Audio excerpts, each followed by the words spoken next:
everyone. Welcome to another episode of the Fourtress, of a podcast about movies, TV shows, video games, and lots of pop culture and nerd things. My name is R.I.P, one of your hosts today, and with me, per usual, the whole gang is here. We got everyone in the building, in the Fourtress. We got Alex, also known as the Dad, or the Brawn. We got Brian, the Beard, aka New Reliable, also known as the Spider-Man villain, Mr. Negative, on a redemption arc. And then Devin, we got the Brains, also known as Mr. Nowhere. How is everyone doing today? I'm excellent. I just want to say I love that every episode is per usual. These X amount of people are here. Like it's never the usual. It's very rare that all four of us are here, but as per usual, we are all here today. Yeah. As far as this episode, this is the usual. Yeah. Mm-hmm. This is usually how it's supposed to go. Yeah. But yeah, it's good. It's good to be here. I'm glad to see all your guys' faces. Mm-hmm. Yeah. Glad you could make it, man. We know it's been hectic times for everyone, but look at that.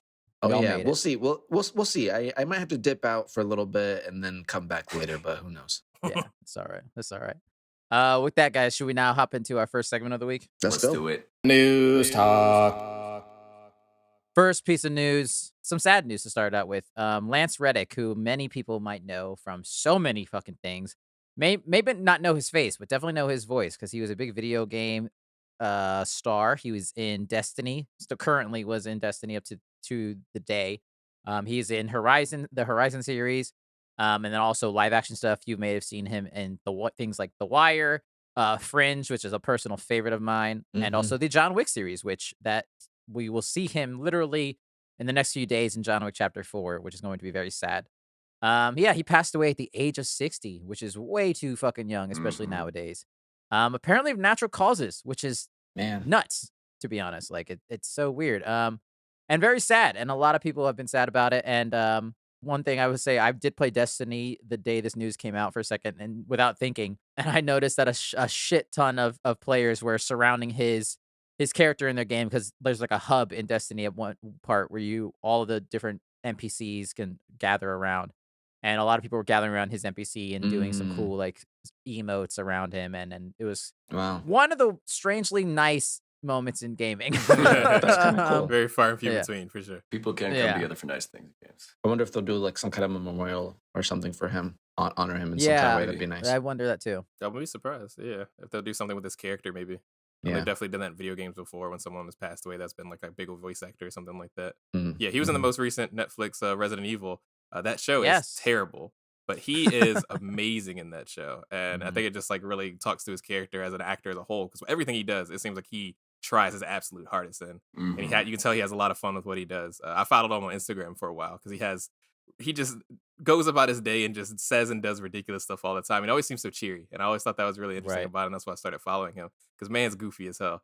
And that's why I didn't know that he had any health issues of any sort, because man is just the most chipper man it seems like on earth. One interesting thing people did notice, because he did give out his gamer tag at one point, that's because he does play Destiny as well as voice. That's sick. He was playing Destiny the day before he passed away, and it was it was a really interesting thing. They're like, oh, it looks like he didn't get past the last level of Lightfall, the new Destiny expansion. And it was like he was probably trying to do that the night before. He was just trying to fucking finish the game. So yeah, I just thought that was kind of an interesting thing. A little sad, but also like kind of nice that it's like, this man, like he loves what he does to the point where he actually like engages in it. He's played with devs before and like played through some of the expansions, not as like, I'm just a famous person that wants you to do something for me. Like, no, you're just trying to make some friends online. So they all had like a little romp and played through the game. I think that stuff's kind of cool to see those kind of things. Absolutely. He'll be missed. I remember him in Fringe being like real mean to the main character at one point, but he was still a good guy, I think. He said real mean to the main character. And I was got a dick. He was always very good. Like, he was always very good at having like a little air of mystery to him, Absolutely. Oh my goodness. He that dude's got gravitas. Yeah, very good word for it. Yeah. He might be in some bad stuff, but he's never bad in it. He's always phenomenal in 100%. whatever he's in. And he would missed. Yeah. Phenomenal actor. Irreplaceable. Yeah. R.I.P. Next piece of news. Brian, can you tell us what the hell is going on with Diablo 4 and KFC? So this is a matchup that you'll never expect to happen in weird ways that marketing exists, because we live in a dystopian world that is very gross. So over the weekend, the Diablo 4 beta came out. This game is set to come out, I believe, in June is when it's coming out. So they're currently having an open beta, open, quote unquote. Basically, you were allowed to play the beta of one of two ways. The first way was, of course, pre-ordering the game. It's currently $70 that you'd be pre-ordering it for. And then you're going to get that 2 days, 48 hours of open beta. The second way was a little more interesting in that it got to a point that if you did not want to pre-order the game, what you could do is if you buy a KFC Double Down, that meal that will take years off of your life. I know because I literally ate one today and I have been sick ever since. Oh God. You had to buy one in order to get the code to be able to get into the open beta. So a lot of people were kind of upset about that because there were people that wanted to play the game that didn't want to pre-order the game because $70 that you won't see for 3 months kind of sucks. Some people don't fucking eat KFC for good reason because it's fucking disgusting. So there's a lot of people doing like little tricks and tips on Twitter talking about how you can like do something where it's like you don't have to pay right now, or you can like set out the meal date for like 2-3 days later and then get the code and then cancel your meal. People are doing ridiculous things in order to get this open beta. How expensive is this at KFC? Right, I think the Double Down costs $8, something like that. How much tactics do you really have to do for that? It gives me the same vibe as like trying to get something out of a cereal box, but you don't want the cereal, so you're just opening a bunch of fucking cereal boxes and wasting the cereal. It gave me the same kind of vibe. I was like, this feels so 90s. This is 2023 that this happening. Yeah, isn't beta access usually free or like raffled out to a select few? It depends on the game. Yeah, or they've done raffles before. They'll do friends and family stuff. They'll do There's pre-order bonuses. Like just completely free betas though. Yeah, for sure, absolutely. I mean, we played a free I beta of haven't played a Avengers, lot, but I feel like I played 2 free betas. Yeah, we played the free beta of Avengers. We just were able to play that. That was considered open beta. But you also want to get those sale numbers looking good up before the quarter ends. This was probably what they're trying to do. The quarter ends before that game actually comes out. So they want to know those numbers be inflated for investors, probably. Right. So they wanted to be like, well, we'd rather you pre-order it, but also you can eat at the shitty restaurant if you want. My question is like, will there be some kind of KFC crossover in the game? Like, can you go get a sandwich in Diablo 4? Oh my god! I want to see the generals or whatever his name is. Colonel Sanders. I want to see his outfit as a Yes. Gotta. It's gonna be a skin. Wouldn't be surprised. KFC is really into the gaming space for some fucking reason, to the point that they were trying to get an esport teams for a while. It's very weird. It's very strange. If you get the full set piece, then you get like +4 like fire defense for the spicy food. Yeah, they made a console at some point, and that was a weird thing that happened. KFC is in a really weird marketing place to still be a place that I never see a car in the drive-thru whenever I go. Especially for Diablo, like nothing about Diablo screams, Kentucky Fried Chicken. Well, if you eat too much KFC, you will go to hell. In order to get a certain Halo skin, you did have to buy nail polish at one point. I'm pretty sure the demographic of Halo was probably at least 70% men, if not more. So watching a bunch of grown men buy nail polish in order to get this random skin was the funniest thing on earth.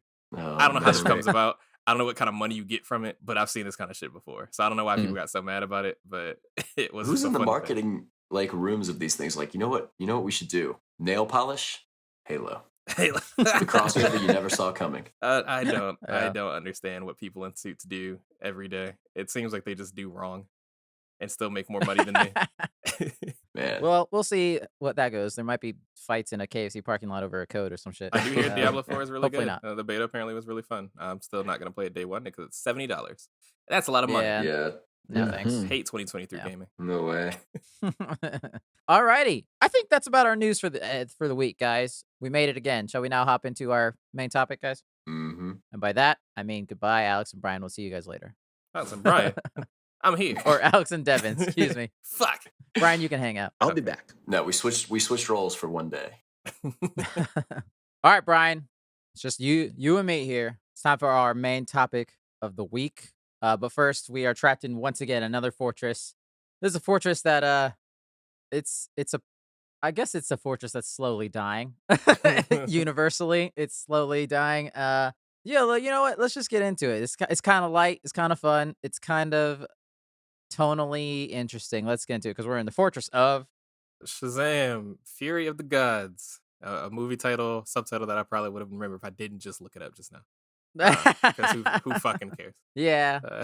Yeah, we're listeners. We're talking about Shazam, Fury of the Gods sequel to one, I would say, much acclaimed the first Shazam movie. I think universally everyone pretty much enjoyed that movie. Yeah, it's one of those things where I feel like people definitely liked it when it came out, and now that it's aged, people are deciding to be contrarian about it, which is kind of pissing me off. Oh, really? Yeah, because I was reading some Twitter Ugh. stuff about it in regards, and everyone was like, "I didn't fucking like that first one." And I was like, yeah, you Nah. did. That was a pretty Right. like that was one of the better DC movies of its time, in my Yeah. opinion. I think that they had really hit the nail on the head, similar to the way, not similar like tonally to the way of like Wonder Woman, but the same way that it was like, huh, I didn't expect this to be as good as it ended up being. You know what I It mean? was one of the few DC movies that had heart to it, Exactly. you It know? felt like something that wasn't generic, mashed together, fucked up in Yeah. post. It felt like people that actually cared about this made it, and that Right. was awesome. I mean, like, yeah, one of the few flaws that I didn't even notice until I started hearing, like, the discussion when it first came out, and then I went back and watched it again. I was like, "Okay, I kinda see the point." That I think is worse in this movie, what we'll talk about is just the tone of the characters between Billy and Shazam, which we'll talk about more, in this movie and certainly.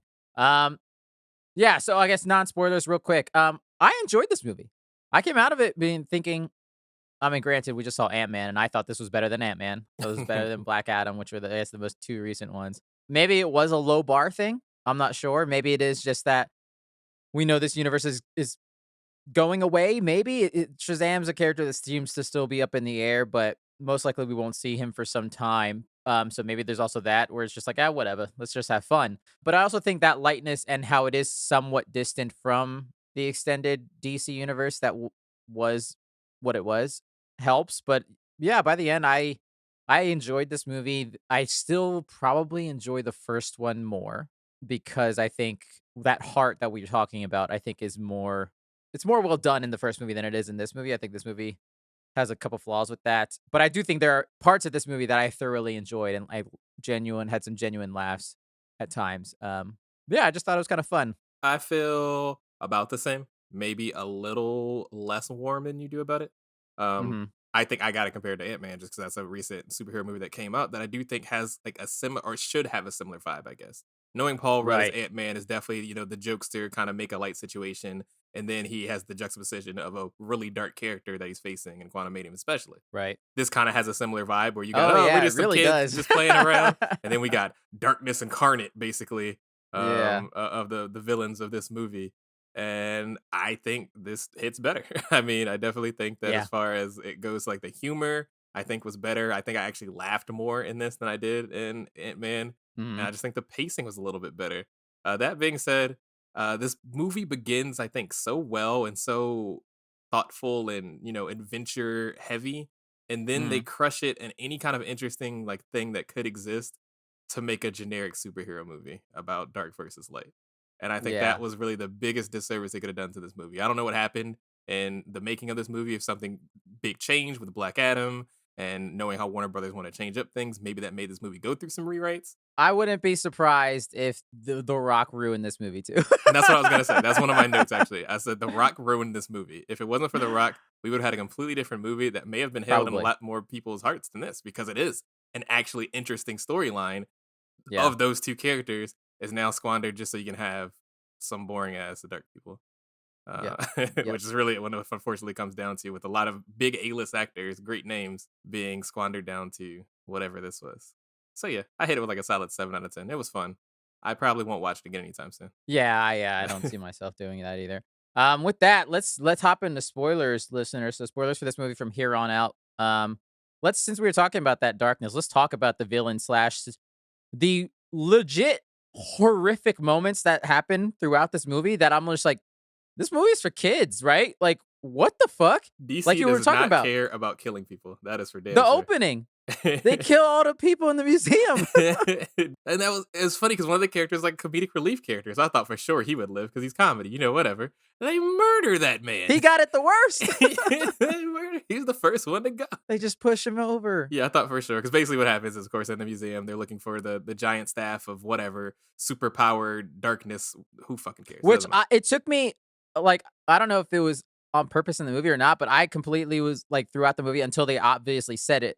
Was like, is that the same fucking staff from the first movie? I was like, oh, we're going just back to that again. And then they're like, oh yeah, it was because Billy's an idiot and just threw it on the ground and forgot about it. I was like, oh, we are just going back to that again. Which All is right. stupid enough, but also just feels like a thing that you do when you didn't think you're gonna make a sequel.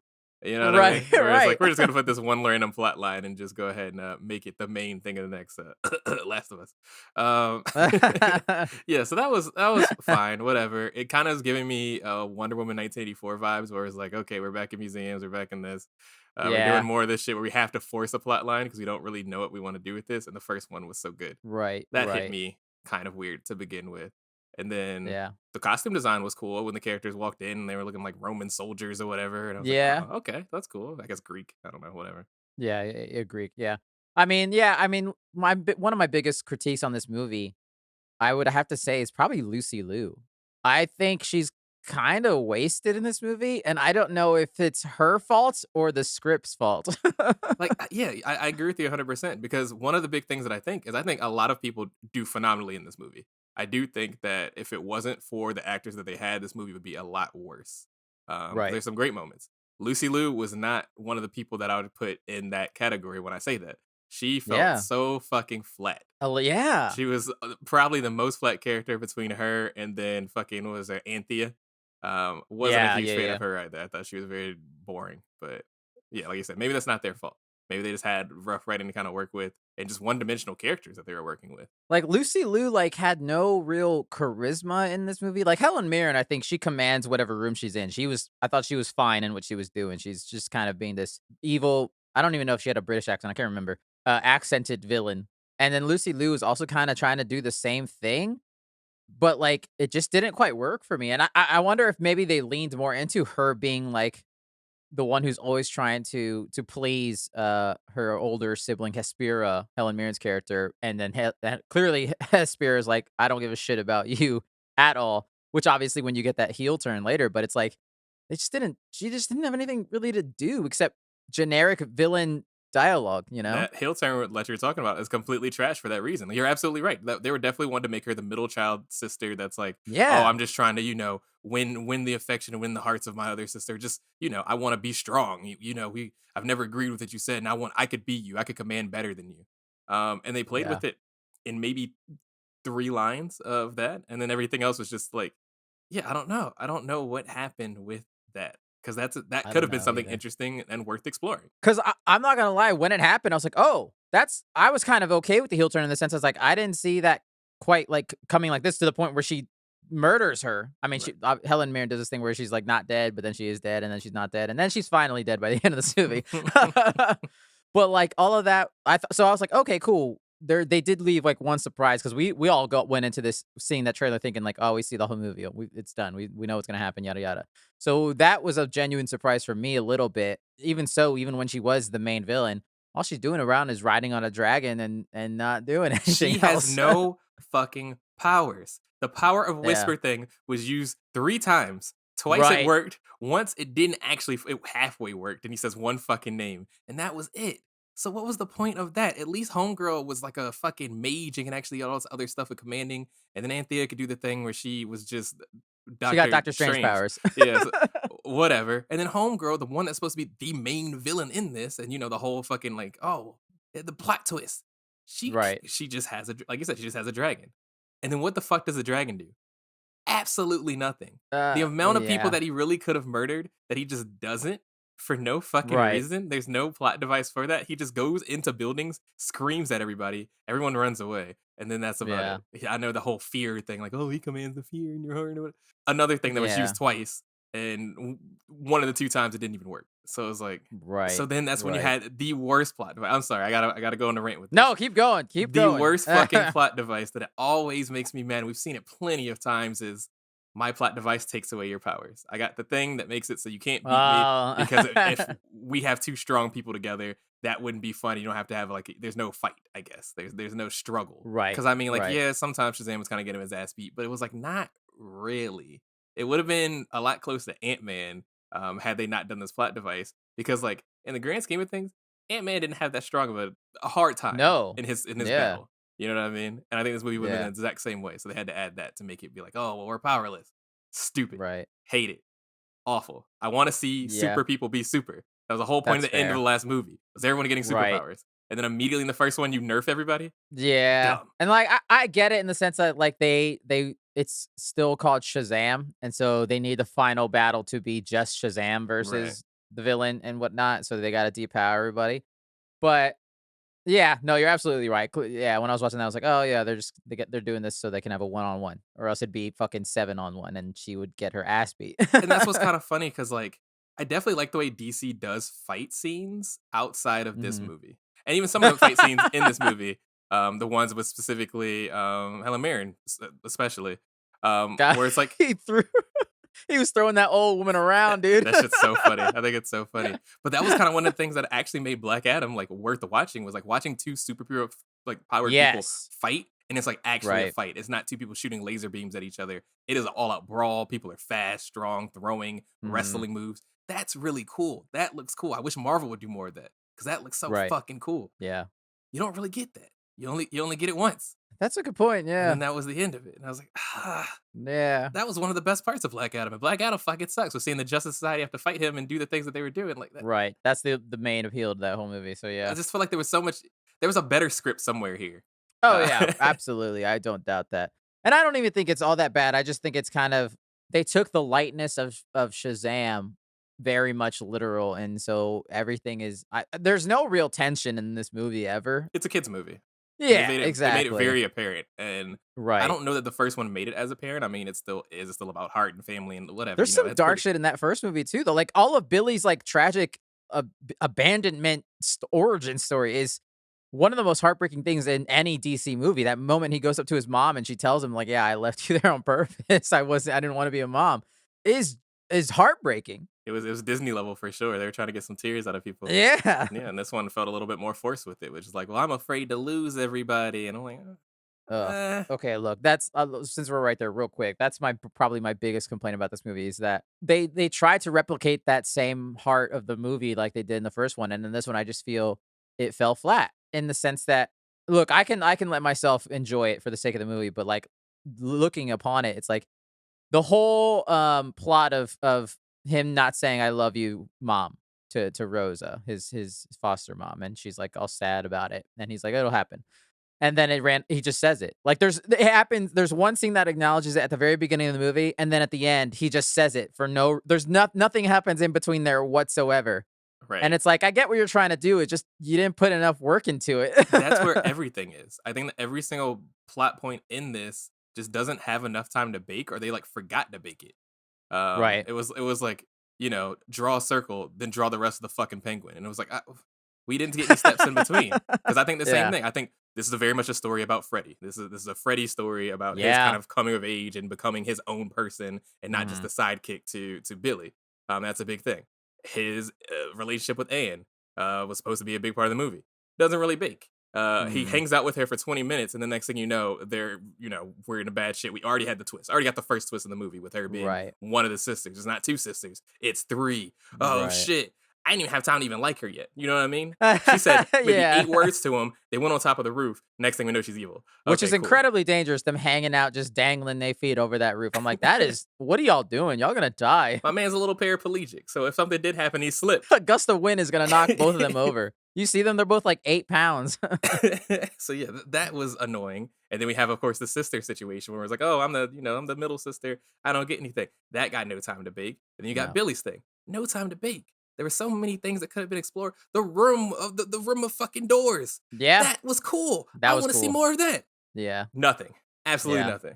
We got a whole bunch of books and all this crazy library. We got Steven, the fucking pen. Which I loved. I loved the whole pen thing. I thought it was very fun. And yeah, I like how he's using it to do his homework. he's having to write papers and essays for him. It's such a kid thing to do, because absolutely 100%. Yeah, and I was like, okay, that's an interesting thing. Would love to see more about that kind of stuff. Like, what's going on in that room? Why does Steven exist? What did he exist for before? Never explained. I mean, literally, that room of doors is used as a plot device later, just so Helen Mirren can escape immediately from that jail. And they were like, uh-oh, we don't know where she went because there's a million doors. That's all. That's literally it. I'm going to write a better movie right now. Have all the stuff in the beginning, have all that stuff happen, have what's his name go through all the rooms and be like, oh man, this one's bad, this one's good, this one's bad. We have a villain that comes out of one of the fucking rooms. And then that becomes the whole thing that comes from that whole thing. And then they have to go through room to room, find each other. It's a Scooby-Doo kind of situation. Right. They're fighting different kind of monsters, doing kind of stuff. One has the dragon in it. So now you got the big dragon battle still. You get that CGI clusterfuck, whatever. Boom. Already a better movie because you're exploring the adventurous stuff that exist. I mean, let's face it, the true villain of this movie should have been Black Adam. Like, this should have been the setup Black Adam movie that we Absolutely deserved, and that was never gonna happen. It just sucks that like we skipped past all those interesting things just to have another city fight. You know what I mean? Right. Like, yeah, in theory, they could have fought in fucking Greece or in whatever realm of the gods that they end up in. Like, they could have had the giant battle there, but literally anywhere else. I would right. even if you fought in Billy's fucking bedroom, I think that would have been better than fighting in just another city. Which Like, I thought was cool when it first starts because the dragon shows up and then they just destroy their house and then they take off and fight in the rest of the city. I was like, oh, okay. They just fuck up Philadelphia instead. I mean, I guess it's a fun plot device with the whole dome aspect, and that's how they get away with. Oh, that's why no other superhero shows up. I didn't even think about that. Yeah, you're absolutely right. That's kind of funny. I guess that is something they had to explore. But I mean, I feel like that happens to Spider-Man all the time. Or it's like, damn, oh yeah, you can't get one Avenger to fucking help me out. Right? Yeah, it's that weird suspension of disbelief. Yeah, I could be fine without that. Instead, they put him in a fucking Fortnite ring. The storm was coming, so they had to small it so you can make the battle arena smaller. Right. Yeah. I don't know. It's a bit of a mess every now and then. Going back to that weird dark shit. I can't believe they put in this movie. We talked about at the beginning. The fucking teacher shit, where they have him just walk off a building. They did that. That shit was awful. In a kids movie. They killed him. I couldn't believe it.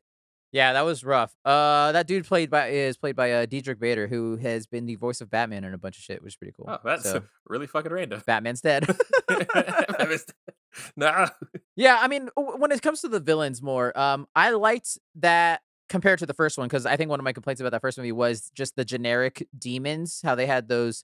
It was all the sins of gluttony and lust, and then all the 7 deadly sins or whatever, and they were all just kind of generic looking. Make that connection. Blobs I didn't care enough of to. monster. It was just kind of generic. I like that they went, oh, let's just get some Greek mythological beasts as our cronies in here. So I liked seeing like the Minotaur, some harpies and shit like that. I thought that was kind of cool. Once again, I don't feel like we got to see enough of it. No, we didn't. They just they threw around some people, and then unicorns popped up because of Skittles. Should we talk about the probably the best fucking ad promotion I've ever seen in a movie? I was literally, the whole time I was sitting there, I was like, this is just an advertisement. We could just cut this part right here and put it on TV. It'd be an ad. It'd be a great ad. Well, yo, Taste the Rainbow, motherfucker, was the best shit I've ever seen. The cutoff for it is so good. Some of these jokes hit. Yeah. They're stupid and they're corny, but like some of them really hit. I actually did like laugh. They didn't feel as tired as I feel like Marvel jokes are getting at this point. Right. Which I really appreciated. I do think there is good writing in here. Yeah. I think there's some funny shit. Shout out to whatever comedian they probably hired to write these jokes.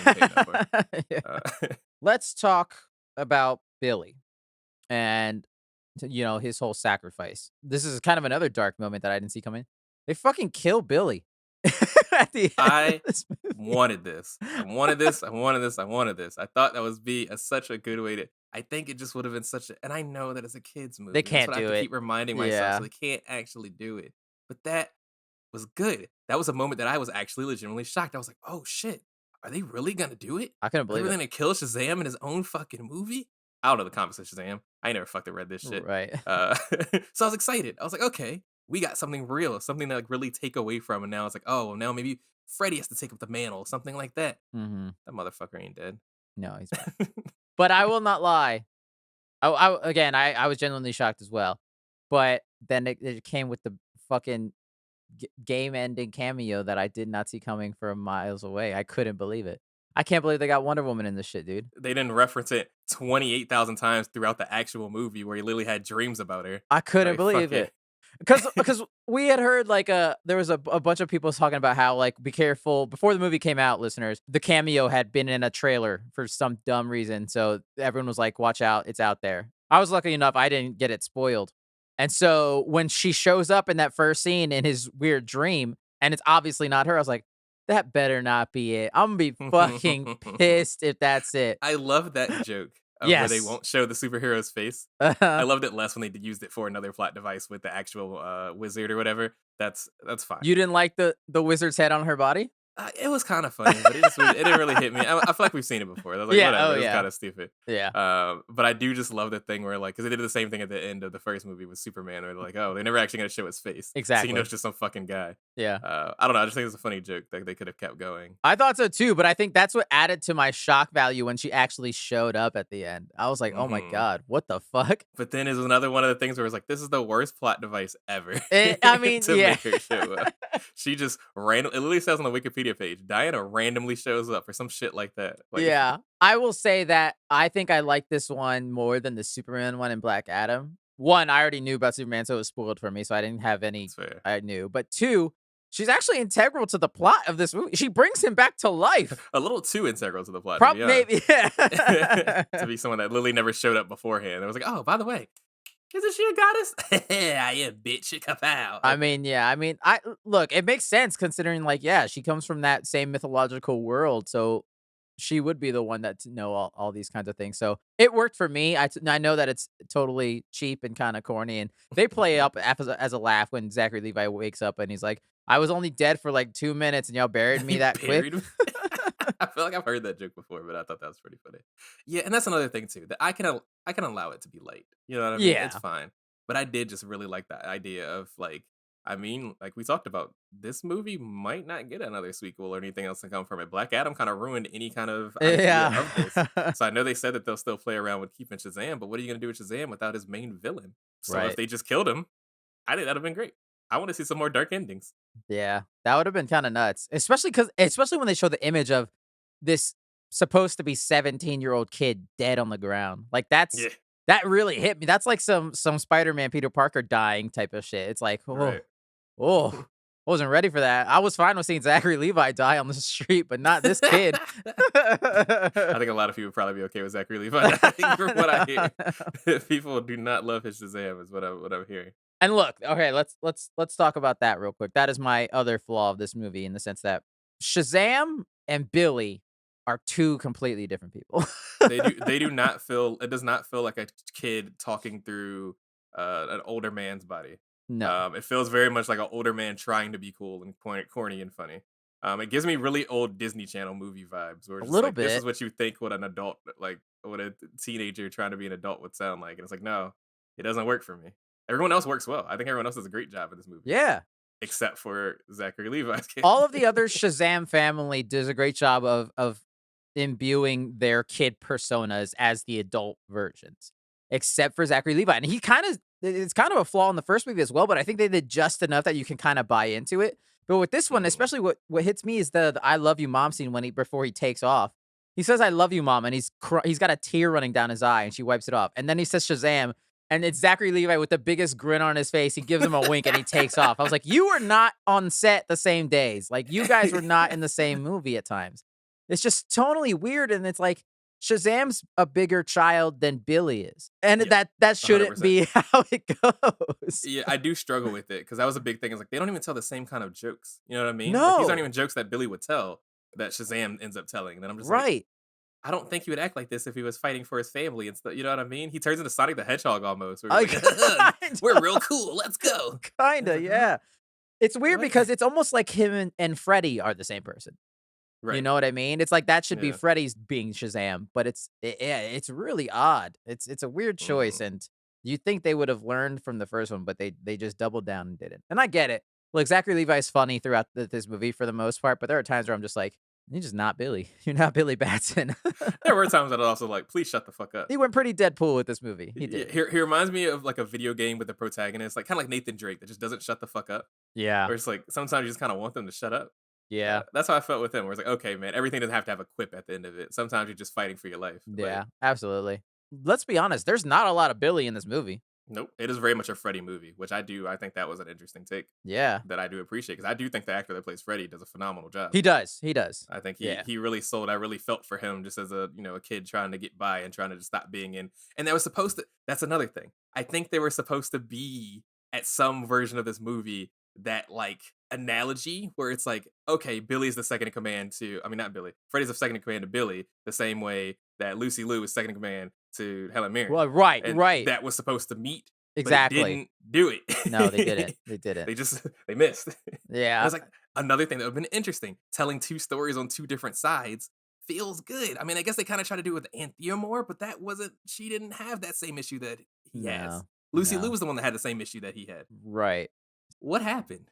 I don't know. I don't know. What happened? I think they just had too many pieces on the board. They didn't know what to do with them sometimes. Yeah, I don't know. I just keep seeing things that I was like, you had a good idea here. Yeah. Did you fuck it up? You had like a softball that you could have easily hit it out the park, and you decided to just miss 3 shots instantly. Yeah. Fucking strike out. Okay. I mean, it's the same thing with the rest of the Shazam family, that those kids don't really get to do much in this movie either. Pedro? Is Pedro his name? Yeah. He barely has lines. He's got one of the best lines in the movie, though, when he says, "I'm gay." That was a great moment. We know, honey. Huh? And that was the thing. They seemed like they wanted to do kind of a little bit more with his story. He have his own little coming of age story. That man doesn't do anything. He doesn't have any lines. No. I don't even think his actual Shazam actor really says anything at all. That man might have actually one line as a Shazam character. Yeah, I don't know, to be honest. That shit was useless. Homegirl going to college got more lines than him. Homegirl going to college got almost as many lines as Freddy, for at least in Shazam world. Yeah, I liked, and again, I think this is a lot where they just had so much, but they didn't really develop it as much. Like the whole Billy turning 18 plot line, where he's talking to her because she's like, "I didn't go to college. I'm looking for work because I'm not in the foster program anymore because I'm over 18, so they don't get paid for checks for me anymore. And that's gonna happen to you now, Billy." And that goes nowhere. They don't do anything else with that, really. Yeah. I mean, it's so funny how it seems like nothing got time to form when it was an over 2-hour movie. Like, I mean, it wasn't 3 hours like we've been getting lately, but like, I feel like there was plenty of time to, I don't know. We've had an issue with a lot of superhero movies recently where they're trying to do too much in too little time instead of having just a nice, tight idea. And I think it's really at the detriment to it. Like, almost some of this stuff maybe needs to be TV shows at this point. Ant-Man Quantumanium maybe could have been a TV show because it just didn't have time to bake with one of the biggest villains in history.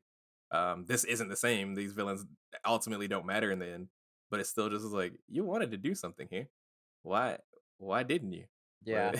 No, that's absolutely true. Yeah. I want to quickly talk about a couple of those action beats because I thought there was some genuine good stuff. I thought that opening bridge action sequence where they're trying to save the bridge was pretty good. I like how they get little bits of showing that they're still kids and that they suck. they kind of fuck it up. It reminds me a little bit like Invincible without being as dark. Yeah. Like, we're the wonders. Oh shit! They totally There's so much it. going on right now. Homegirl stole a kitten. I couldn't believe it. I'm glad they had a scene where she gave it back. I was like, she just stole that cat, dude. I get it. She's like 8, but damn. She loves Skittles, though. She fucking loves some Skittles to the point she put them in Homegirl's pockets. That's such a good prank, though. Taste the rainbow, motherfucker. Obviously, holding out for a hero. If that's in a movie, I'm gonna love that scene. It's great. I love it. Funny enough, this is just a little bit of trivia. I don't know if you knew this, but there was a canceled Justice League movie in the early 2000s. Adam Brody was actually cast as the Flash. He is Freddy's big Shazam avatar. You know, the one that all the that's quips fucking and stuff. funny. Yeah, so he got to be a superhero. The OC. That's what Adam Brody's from. I've watched exactly 3 episodes of OC. Oh, I love that show. That show was good. I did hear good things about it. Yeah. And then, we kind of talked about it already. The ending final battle. I will say I really liked the use of that they put it at night, and it made all the lightning look really good on screen. I thought there was a couple really cool shots throughout that really quick dragon fight. I agree. I do love the blue. Yeah. They made his eyes glow. I thought it looked great. And they finally did the thing like you've seen in so many comic books of Shazam or Black Adam where he used the lightning bolt when he says Shazam to beat the villain. Like, that's like the obvious thing. It's like they'll grab the villain, say Shazam, and let a lightning bolt literally strike the villain. And it's like he did the Pikachu down B from Super Smash Brothers. He did thunder. He did that thunder move. Also, I don't know if they did this on purpose or not, but his suit very much looks like Black Adam at the end because it's all burnt to a crisp. That's what I was thinking. I was like, that's kind of interesting when they were trying to do that because I remember seeing that in the trailer, and I was like, what's happening there? Is he like turning dark? Like, what's going on there? I thought maybe he was getting like, I don't know, maybe the darkness of the people he was fighting was making him turn dark. No, right, was burn up. Yeah, maybe it's just a cool look. I don't know. Could have been. I want to see Black Shazam the same way we had Black Superman. Yeah. Couple last quick thing. Can't not mention Djimon Hounsou as the wizard, who I thought was really good in this movie. I thought he looked like he was having so much fun. They were doing that thing again. I feel like there was recently something talking about how he doesn't feel like he makes enough money in Hollywood. I And did that see came out that. very recently. I was like, that's really funny. And then now I see him right now. I was like, I hope they paid him decently. Which he Jesus should. Christ. He's in so much. He's in most of the movie. Yeah. He's in not even this, but he's in Aquaman. He's a random fish man. He's in Captain Marvel and Guardians. He's one of And the Guardians, he's yeah. in both universes. He's in everything. That dude, they should pay that man more. He's a phenomenal Yeah. actor. He gives me the same like vibe as like Lance Reddick. Rest in peace. Yeah. Where I feel like he's just like an unfortunately underrated actor, even though he's in so much. He's he in does so much. And he's usually great in all of it. Yeah, I think he did really great. They did do that thing where it's like, once again, had to remind myself it's a children's movie where they do have to kind of lighten it up. He's much more jokey, much more friendly, and they did give him a lot to do, which I think that was interesting. I hate his fucking pimp black man look. I was gonna say, what'd you think of his? That was too on the nose, man. I was like, why would they make this man dress like he's fucking in, Dallas, Texas, and sells suits for a living, sells watches for a living, or some shit? I wonder if that's what Djimon Hounsou dresses like in real life. I'm really curious. I really worry that it is, and that's why I think I hate it, because I don't want him to be that kind of black man. But it's fine. Oh, it's funny. Yeah, I enjoyed all his time with him and Freddy in this like little buddy cop movie they were doing where Freddy he's constantly not saying the right name to Freddy, purposefully just being an asshole to him. And that's another thing too. On this podcast we canonically hate child actors. Right. Hashtag hate child actors. Freddy had good chemistry, like with everyone that he was kind of with on screen. I felt like he was carrying most of his scenes, and one of the ones with that, I was like, they were doing so well together, and I wasn't expecting it to feel right. Right. Because the wizard only really talked to Billy, and that was okay. In the original movie, it was fine. This felt good. It felt good. I wasn't mad. He did a great job. Yeah, I guess he's not a child actor. I guess he's probably like a whole ass adult, but looks 12, whatever. Right. He's probably like 20 or something. 17. Yeah. I also like how his crutch is an extension of him. He can use the crutch to say Shazam, and that works. Right. I kind of like that. It's like, all right, cool. I wanted to turn this like a sword or something when he Shazams. Right. He still uses it, but because like once he Shazams, does he have to go and find it?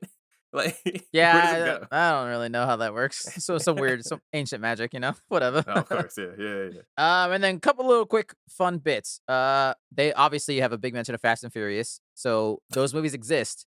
But it's weird because Helen Mirren is in those movies, and he says it to her face. So I'm just like, did you not recognize that she looks just like a character from the franchise you just talked about? Anyway, Fast and Furious and fucking he calls hey Khaleesi. He does that. So Game of Thrones is canon in the DC universe. That's true. One thing I don't even want to talk a little bit about Helen Mirren because I think that I don't know. Is she in the comics? Is this a character that exists in probably this world? I'm not very familiar though. She looks exactly like Flemeth from Dragon Age to the point where they literally give her the same dragon crown that she wears. Oh shit, she does. She looks exactly like that character, which almost made me mad because I wanted her to act more like that character. That character is phenomenal and how cool, calm, and collected she always is. Yeah. She was just scary lady in this. She does a good job, but it just looks like, did y'all get a lot of some inspiration? Inspiration from this? And she's also like the Witch of the Wild, so she can of course do basically all the stuff that Helen Mirren can do in this movie. Vague powers of anything. Yeah. That is funny. Controlled forces. Okay, cool. Yeah. Yeah, I found that funny. I had a question to pose to you. What the hell, when Anthea is moving the universe, are the people on the ground experiencing? What is are they just turning into blocks and bricks, or like what is happening to this? Or you think they're getting stuck in walls like fucking glitches in video games? Where oops, I accidentally rearranged your fucking body parts. That's what I'm while saying. You're in the bathtub. I don't understand it. That's a great question. You're not supposed to ask that. I know. I do love how Homegirl doesn't understand how to dodge. Oh, I know. You did all that movement when all you had to do was step to the left. Right.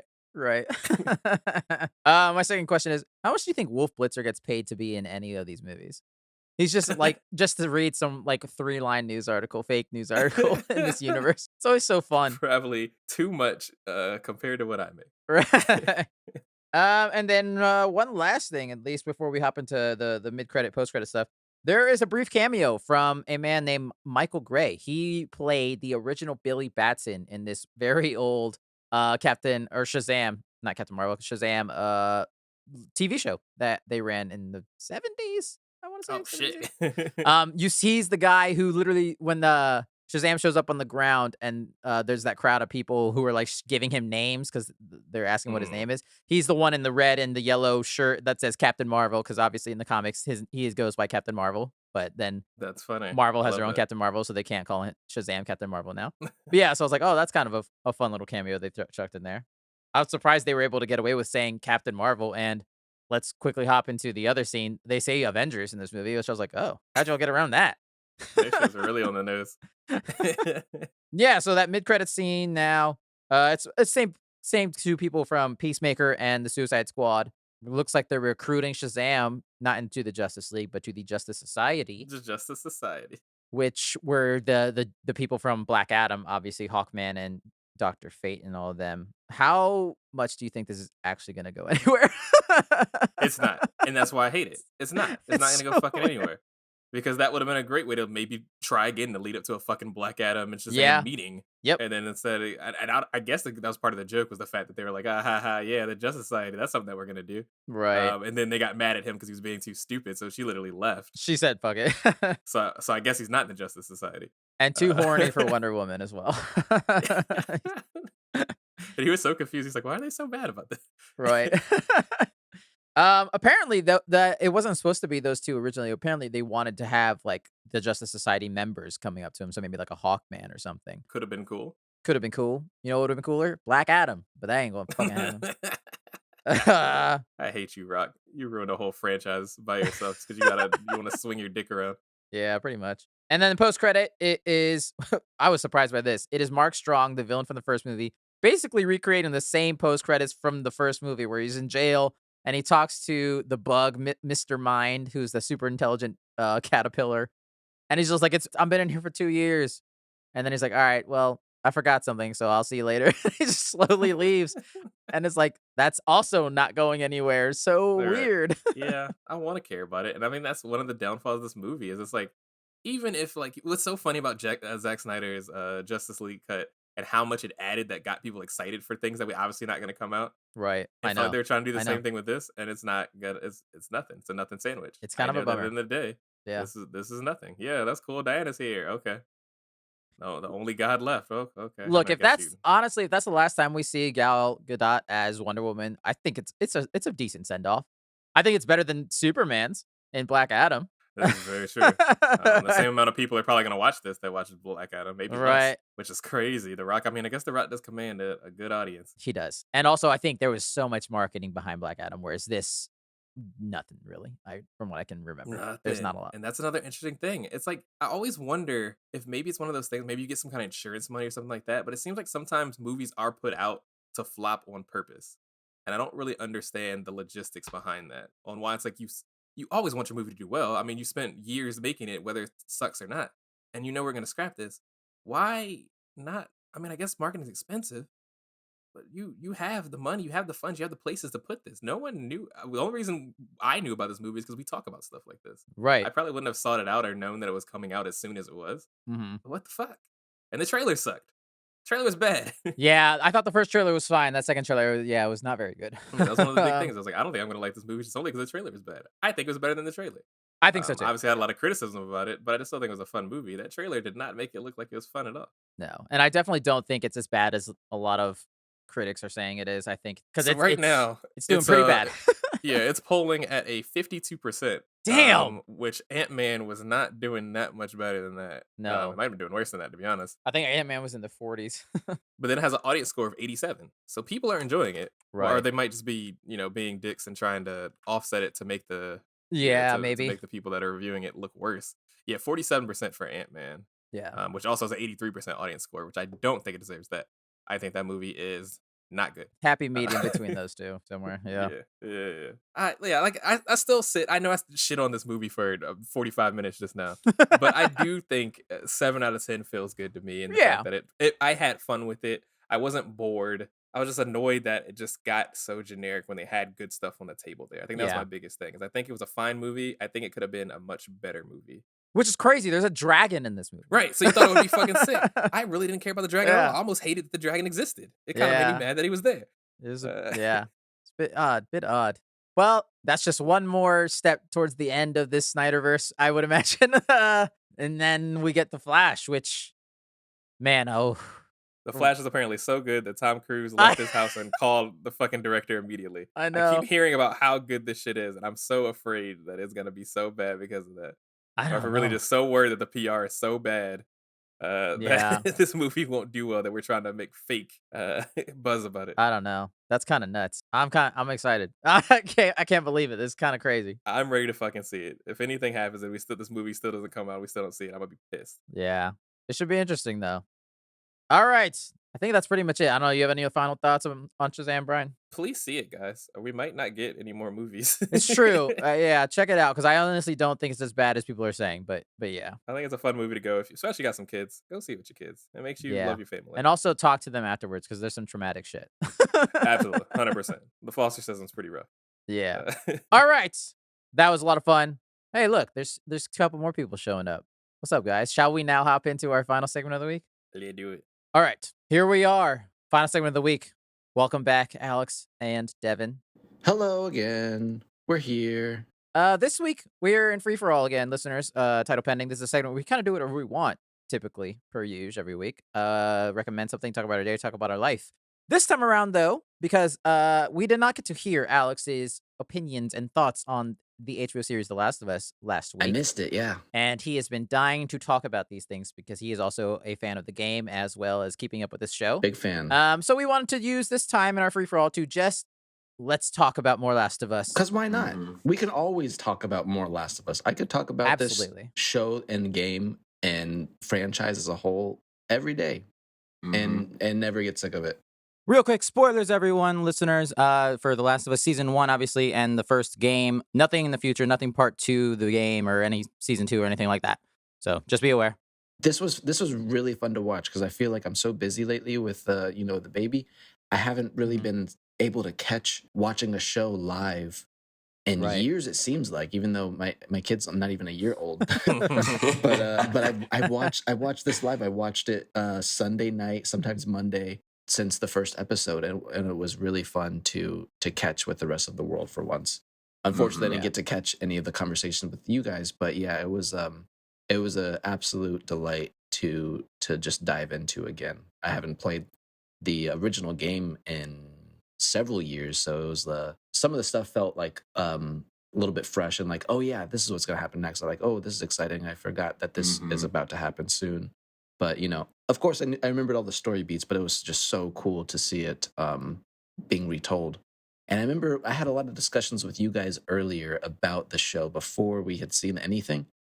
And I will admit, I was on the fence and really not even looking forward to it. I just felt like the story had been done so perfectly with the game and that this television medium was only going to lesser that. I was still, gonna watch it because I'm a fan, but I didn't see how it could be anywhere close to the game. But I was pleasantly surprised and dead wrong because somehow I feel like really stands up on its own two legs as a great version of the game and a great show. That's awesome. I think we're all kind of thrown the same way that you were. Outside of Devin, who hadn't played the video game, but yeah, I mean, no, don't lie. I was saying this shit's gonna be great. Don't lie. I mean, you're the positive point of this, but I do think we did have a kind of consensus that it felt like gaming as a whole feels like a more complete experience when it comes to media. So it feels like almost walking backwards to go to TV from that. So I was weary. just like you. So then when I started watching these episodes and they were still hitting me the same way or sometimes even better than the video game. What the fuck is it? I was like, how'd they do it? Who is this guy? Craig Mazin. What the fuck? They really I was just so impressed. They really freaking killed it, man. Yeah. Were there any specific things that you liked that they kind of did more with in the show than they did in the game? Like maybe the for scene sure. from like Thailand and kind of explaining the cordyceps more, stuff like that. That was pretty cool, the stuff in Thailand. But I think, I loved the stuff with Frank and other homeboy. Bill. Yeah, Frank and Bill was like just so freaking beautiful. I remember after the credits rolled on that episode, my wife and I were just crying for like another hour, just holding each other. That was so beautiful. Eating strawberries the next morning. It's so emotional still. It was just so surprising and delightful how like endearing and touching like a zombie quote unquote like infected like apocalypse story could be. And I know the last episode I think that you guys recorded about the series about how there's a lack of action and not a lot of infected, which I kind of forgot about, to tell you the truth. Like I didn't think about. I feel I didn't miss or think about or realize that there wasn't a lot of action. I guess early on I was like, oh, they're not like fighting a lot of people, like they're not seeing a lot of people, but I was like, oh, that I mean, but it makes sense. It's a television show. It's not a video game. And for some reason I just like accepted it and very quickly just like didn't think about it anymore. I felt I was just so invested in what was happening and kind of assumed that maybe there was like a few incidents that we probably didn't see in like that 3-month gap or whatever. Right. But yeah, I think it was a really great adaptation, I think. Yeah. Yeah. I mean, yeah, I'm on the side between like you and Brian at this point, where it's like I do crave a little more action, but at the same time, I praise them for keeping this shit short. It would have been cool to see more action, but like I'm not mad at it. Or even just spend a little more time with Joel and Ellie as a whole throughout the series. I think maybe like somewhere between 30 minutes and another episode where I would have been perfect. That's it. Where would you put another episode though? I would even it probably wouldn't even be a whole episode. I would probably put like 5 to 10 minutes here or there in multiple episodes. Okay, sure. Definitely the last one I thought could have been a little longer. Yeah. Maybe even the David one I thought could have been a little longer. Oh my god. But terrifying. It ramps up fast, that's for sure. It does. I think one thing about the show that I maybe didn't touch on last week is that, because they had Neil Druckmann on board and they did it at HBO, which is like of all the networks to choose, HBO is the one, or maybe Apple TV.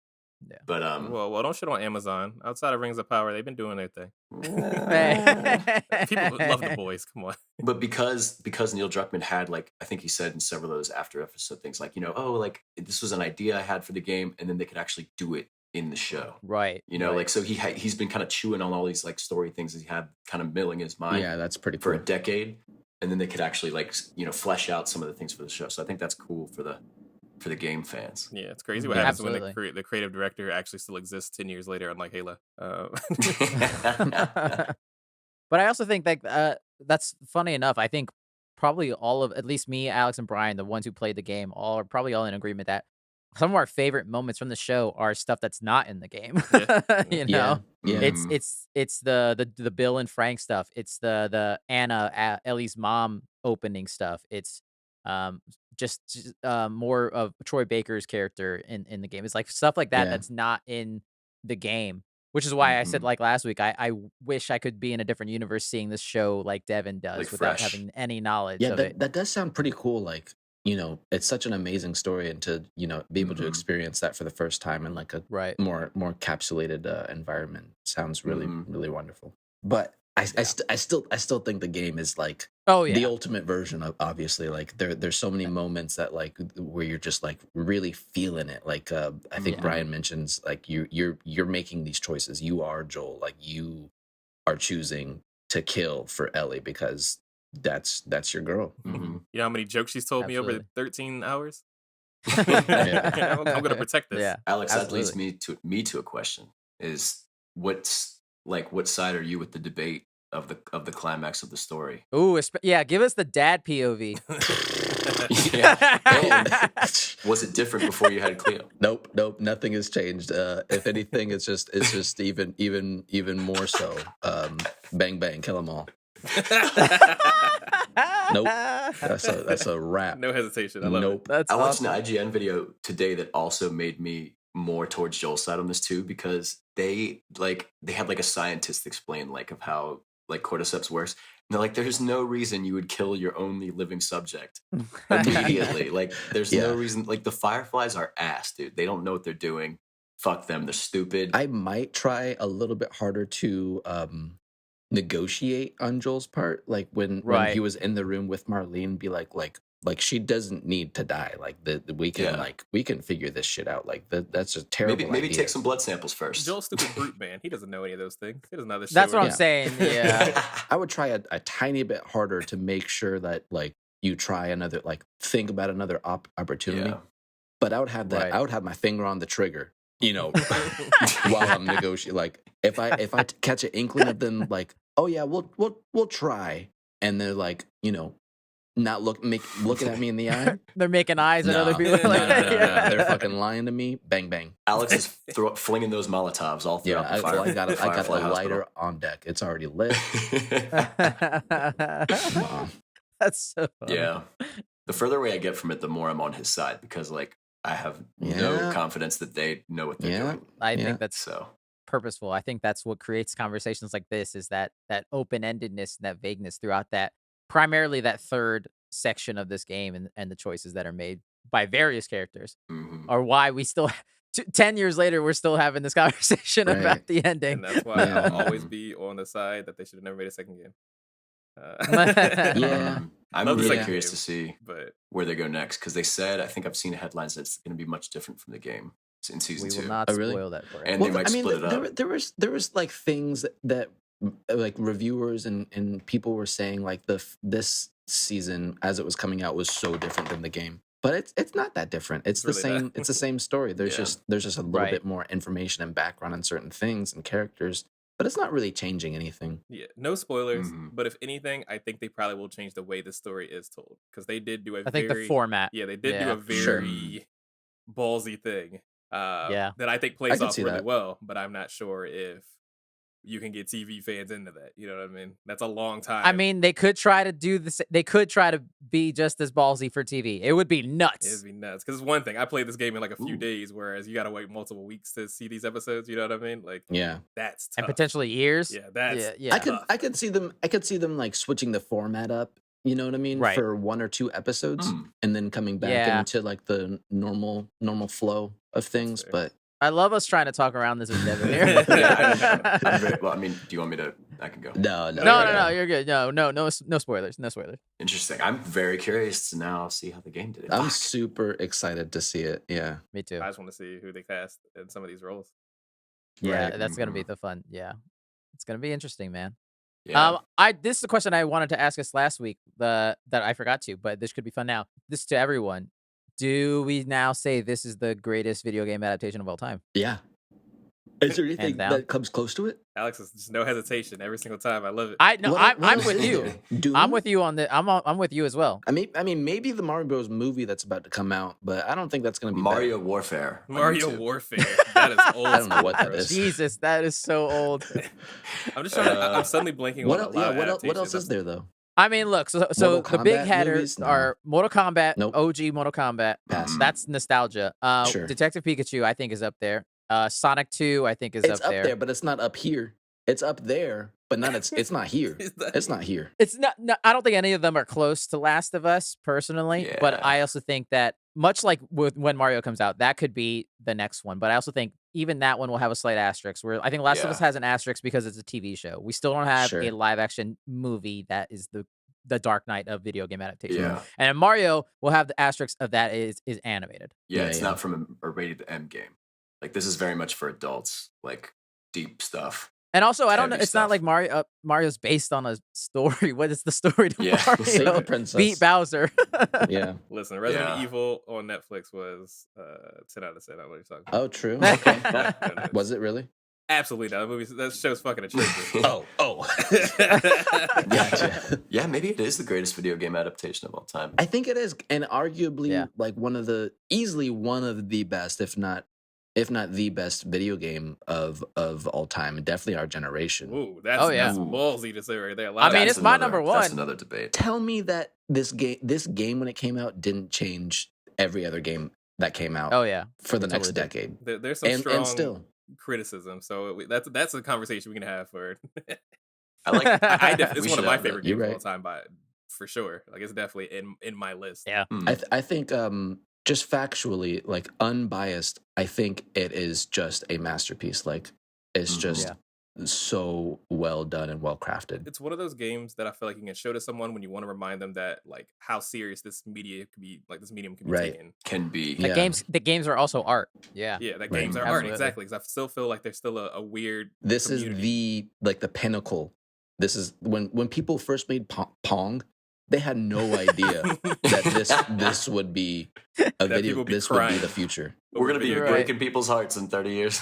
It's like Tetris. This is Yeah. No, absolutely. I think you're absolutely we've come a long way. I wonder what the next pinnacle, like in 30, 50 years, what the game is going to be. Yeah, it seems like it's getting harder and harder to break that. Do you guys think it's going to change that much? Like from Pong to this, that was what 70s. Yeah, late 70s. So been about 50 years. How much do you think we're going to change in another 50 years? I think the next big leap, and I don't think we'll see it personally, is going to be whatever virtual reality or AR VR thing is. I think we'll see it. I don't know what kind of iteration we'll see it in, but I think in the next 20 years we'll definitely have something. I mean, like Ready Player One style. You're trying to fucking get real in I think there. that's around the corner. I think that's pretty possible. I think it could be there. I just don't think it'll be viable for any of us to play.